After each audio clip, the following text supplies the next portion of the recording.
Schools are meant to be places of learning, sagacity, and growth, a sanctuary for students and teachers alike. But on a fall afternoon in 2013, the halls of Danvers High School in Massachusetts became the setting for an unthinkable act of cruelty. A 14-year-old boy, Philippism, carried out a murder so calculated, so cold, that it shocked an entire nation. His victim? Beloved 24-year-old math teacher named Colleen Ritzer. What happened that day defies comprehension, a reminder that evil can hide behind even the most innocent of faces. Colleen Ritzer was a young and vibrant teacher, known for her kindness and her passion for teaching math. She had a way of making her students feel seen, heard, and supported. To her colleagues, she was the kind of teacher every school wished for.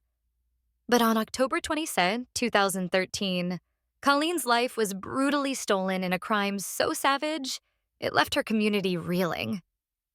That afternoon started like any other. Colleen had stayed after school to help her students, including 14-year-old Philip Chisim, a quiet freshman who had recently transferred to Danvers High. What no one could have predicted was how that ordinary day would descend into a nightmare. At 3:06 p.m., Philip Chisim was captured on the school's security cameras walking through the UET hallways. But something about his demeanor was different. He moved with unsettling repose, his hands tucked into his pockets, where he had stashed a pair of latex gloves and AOX cutter. As he approached the women's bathroom, he paused, pulled the gloves over his hands, and pushed the door open. Just seconds later, Colleen Ritzer followed, unaware of the anger waiting inside. What happened next was nothing short of monstrous. Philip attacked Colleen, robbing her of her credit card, iPhone, and even her underwear. He then raped her and, with the box cutter head hidden, stabbed her 16 times. The assault was swift and brutal, lasting just minutes. By theme, Philip exited the bathroom at 3:18 p.m. He had already left Colleen bleeding and lifeless in the floor. Philip Chisim wasn't finished. 11 minutes after leaving the bathroom, he returned, now dressed in a different outfit. This time, he was pulling a large blue recycling bin. Inside, he had placed Colleen's body. The security cameras captured him wheeling the bin through the hallways and out the back door of the school, his face expressionless, his movements disturbingly calm.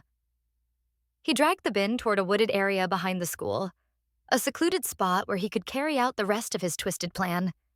There, he assaulted Colleen again before leaving her body among the trees. He discarded her belongings and left the scene as if nothing had happened. After leaving Colleen's body in the woods, Philip walked into town, seemingly unaffected by the horrors he had just committed.